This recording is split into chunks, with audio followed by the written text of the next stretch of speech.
I saw you did a video about Bob Avakian telling people to vote for Joe Biden. Um, you know, did you what did you think of that? I mean, I saw your video, but do you mind if I comment on that or? Yeah, he basically told his supporters to vote for Joe Biden, and I just thought this is the exact reason, or one of the major reasons why the RCP broke off from the CPUSA to begin with. Well, I mean, the RCP didn't exactly break off from the CPUSA, right? It was, there was the Students for a Democratic Society, which was kind of the big activist group in the 60s. They were like radical students, I guess. And as the decade went on, a lot of them became more radical and got into Mao and stuff. And so there was the idea of like forming a new party. And Avakian and his kind of allies and Students for a Democratic Society, they had a group in Berkeley, like a study group, an activist group called the Revolutionary Union. It went national, became the Revolutionary Union of the country. And then in 1975, they announced the formation of a new party. They didn't exactly break away. I mean, there were some people probably from the old CP who were with them. I know one of the people was very key in setting up the RCP was a guy named Label Bergman. He was the head of the Communist Party of Montana in the 1930s, and he was like an old man in the 60s and 70s, and he was kind of the mentor, and he was kind of a mentor to Bob Avakian and stuff. And he traveled to China a lot. He had quit the CP over Khrushchev in 1956, but then he supported Deng Xiaoping, and so Avakian and him had a big falling out, and they stopped speaking to each other in 1976, 1978 or 9. It's kind of interesting, But yeah, I mean, the RCP, they've been kind of doing this for years. The first time they did this was before they were reformed, and they were the Revolutionary Union. When Richard Nixon was being impeached, it had the impeachment hearings and stuff. They formed something called the Workers' Committee, and they were having rallies calling for Richard Nixon to be impeached from office, calling him a fascist. At that point, the RCP was like the opposite of now, but they were really playing up kind of that they were like a party of like low-income white workers, which they were not. A lot of them went to Harvard and Yale and places like that. But they would wear flannel shirts and like they'd have construction worker hats on at their rallies, and they played up the idea they're a workers' committee. They want to throw that bum out. And, it was like they were trying to play up the idea they were the party of low-income white workers. They did that. When Ronald Reagan was in office, they had a campaign called No Business as Usual, which was like arguing that Ronald Reagan was going to create a nuclear war, and calling him a fascist, comparing him to Hitler and such, and, that we have to get Reagan out, we have to drive out Reagan, or, no business as usual. Then, in the 2000s, they did drive out the Bush regime, the world can't wait. And again, like the logo they actually used was an image of the Earth, like in flames. Like the idea was if Bush was not impeached, like the Earth would burst into flames or something. They did that. What's different about this time, now they've got Refuse Fascism, which is their anti-Trump organization. What's interesting about it this time is that they never went as far as telling people to vote, right? That's big. The RCP always basically called for like an election boycott. They would say like voting doesn't change anything. We need a revolution. Now they're telling people to vote. That's pretty big. And it shows how desperate they are. They really they see Trump as so much more dangerous than Reagan, so much more dangerous than Bush, when in reality, I actually feel like, with Trump, I'm not in favor of Trump, but I'm not sure Biden's better than Trump. You know what I'm saying? I usually always felt, the Democrats are slightly better.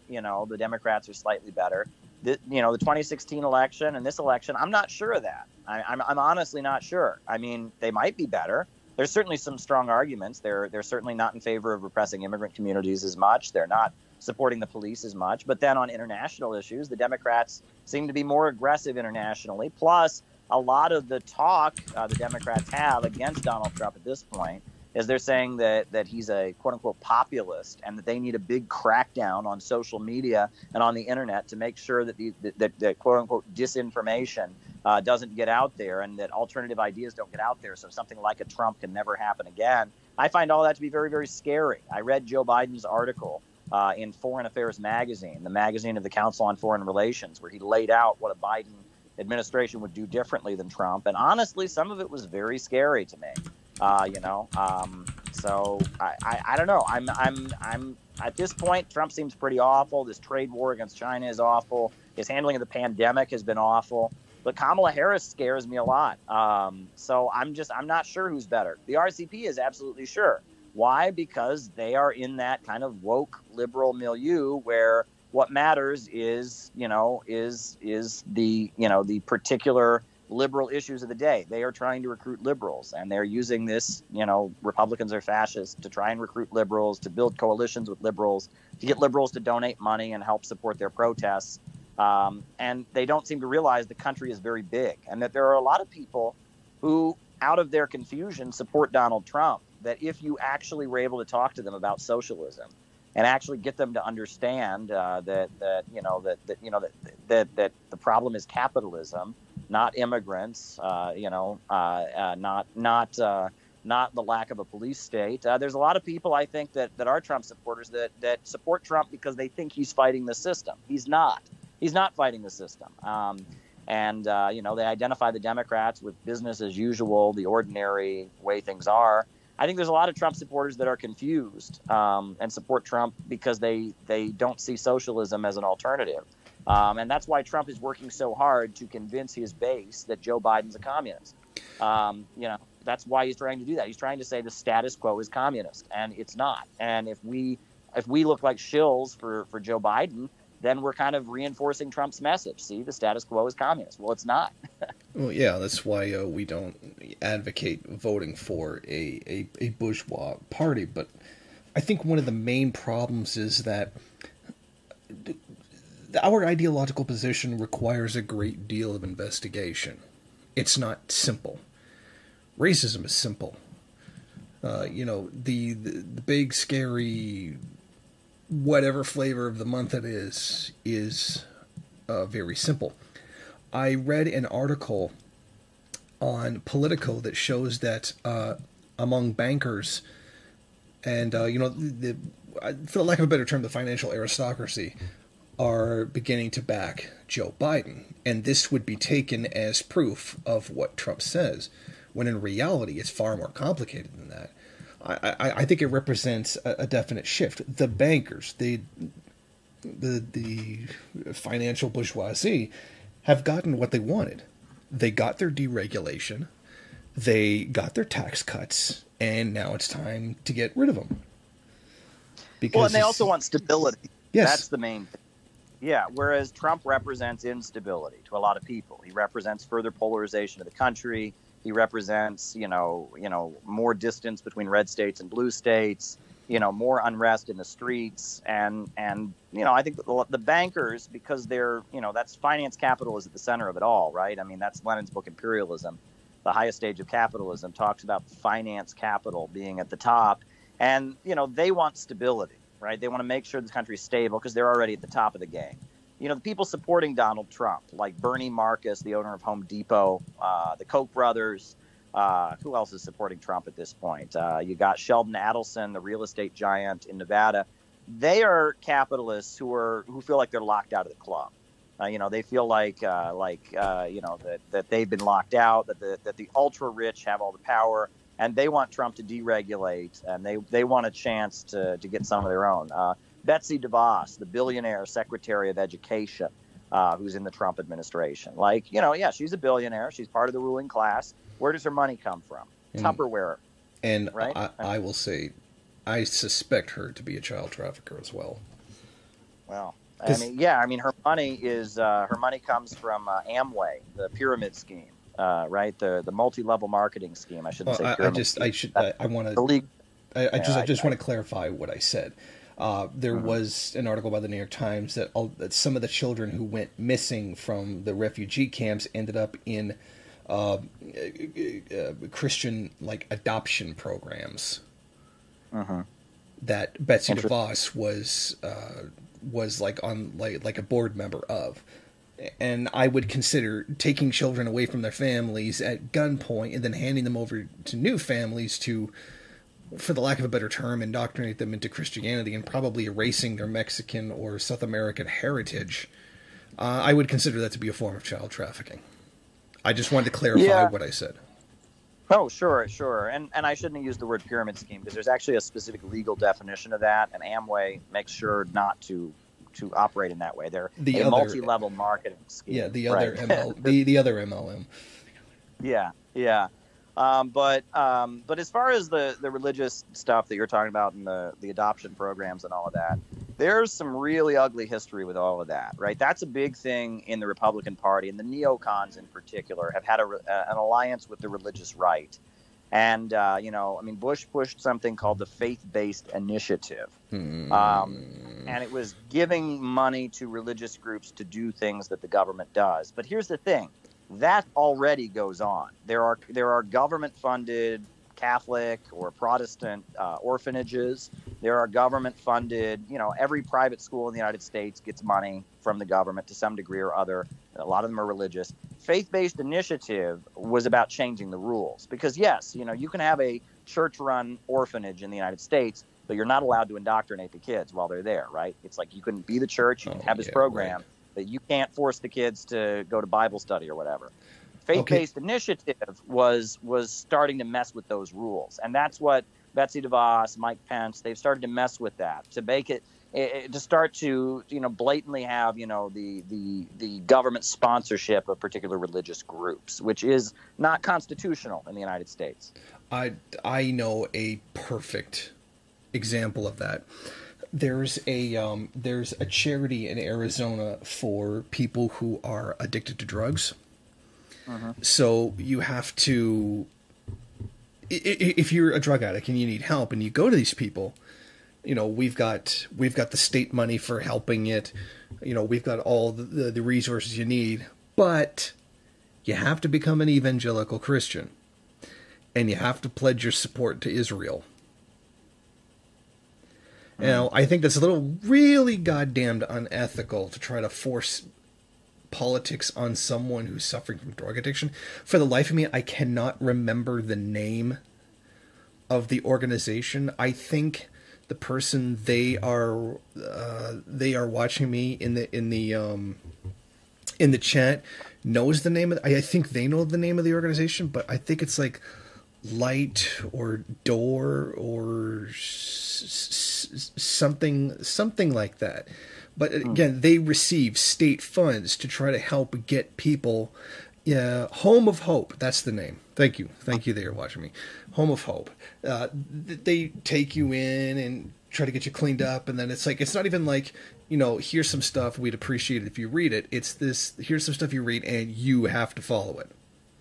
Period. Yeah. And then you have to pledge support to Israel. It says, well, I came here to get off drugs, not get on a new drug called Zionism. Well, there's a number of U.S. states that are now requiring all state employees to sign a pledge they will not boycott Israel. It's like the state law, and that's insane in my opinion. The other thing is that, if you talk, I've talked to people who do activism around Rikers Island, which is the prison facility here in New York City. It's, and they've talked about how a lot of the drug rehab programs at Rikers are completely worthless because instead of actually giving people like medical, mental health care to get them, off of drugs, they have, religious people that just kind of, pray with them and, give them religious speeches. And that's one of the grievances a lot of prisoners have is they say they want some real help with their addiction. They want some real counseling. And instead they just get religious people who talk at them, but I'm sure religious people who talk at them are much cheaper than actually qualified mental health professionals. That's the problem, I guess. Oh yeah, definitely. There's that's a general thing that's done even here. That's actually one of the things that you could criticize capitalism for, that it deliberately de-skills labor for the sake of simple costs. Like you call up your cell phone company because something's wrong with your phone, whatever. I mean, you don't talk to a technician. You talk to a customer service representative that's like minimum wage who has a script to go off of. And you go through all of that, and if that doesn't work, then you end up talking to an actual technician. I know because I worked in the hospital system for Niagara. The people who watch patients who are on suicide or they're dangerous or something like that, they bring in me. me a minimum wage security guard, not an actual trained health professional, and that was kind of intimidating. Here's a person with major mental health issues, and then you drop me, a minimum wage nobody with no education, to watch this, and it can be intimidating at times. But they do that because, you can pay me minimum wage where you would have to pay a registered nurse like $25 $35 an hour to do it. And that's a thing that goes around in capitalism. I mean, we could extend this into Ford and how a guy with skill to build a car was replaced with an assembly line where one person just does one thing, one simple motion over and over and over again. So you could de-skill the labor, pay it less, and then rate of profit, blah, blah, blah. But you could expand it into all those kinds of things. Sure, absolutely. But, I mean, this is the system that we live under. But, one thing that you had mentioned before, when we talk about the RCP and endorsing, Joe Biden essentially, and, during the Occupy Wall Street protests, the mayor in Oakland, California, Occupy Oakland. I mean, that's where like Boots Riley was. It was one of the more radical, more pro-communist Occupy protests was in Oakland, California. But the mayor of Oakland, California, who shut it down, Jean Quan, she was a former leader of a Maoist party. She was a leader of the Communist Workers' Party, right? And so she was the person working to shut down Occupy Oakland. Was a former Maoist, and the Communist Workers' Party was a Maoist grouping in the USA in the 70s. It was kind of a rival to the RCP, and they actually were famous for the fact that they had a rally in 1979 in Greensboro, North Carolina, and it was called a Death to the Klan rally. And the KKK showed up and shot 5 of them at their rally. Oh, well, that's not funny. Yeah, it was called the Greensboro Massacre, and it's later been revealed. Yeah, I do remember that. Yeah, and it's been revealed that among the Klansmen who shot these communists, among them were actually informers for the Bureau of Alcohol, Firearms, and Tobacco and the FBI. And so, it was a particularly ugly incident. And then after that, the Communist Workers' Party, for a while, they changed their name to like the New Democratic Movement or something like that, and then they tried to become kind of a Christian religious organization, and they kind of just dissolved. And there are a lot of like nonprofits. It was primarily an Asian American organization, and there are a lot of nonprofits in California and in New York City that are run by former members of the Communist Workers' Party. But if you talk to them, I mean, yeah, they did that in the 70s. They don't believe in communism anymore. There's a woman on the New York City Council, Margaret Chin. She was a leader of the Communist Workers' Party at one point. She doesn't believe in communism. You talk to her, she doesn't believe in communism. I mean, she's a big supporter of Israel, big supporter of U.S. foreign policy. I mean, she's just the typical Democrat. But yeah, when she was young, and that's the thing, is in the 70s, when, China was, it was the Gang of Four period. They were putting out much more radical politics. Plus, there had been the Black Panthers and, in urban areas for people that were part of ethnic minority communities, to be a community activist, to be a community leader who was in politics, the kind of person who might run for office, to be a communist was pretty normal. I mean, you watch the movie Network. Have you ever seen Network? 1984? 1985? Yeah.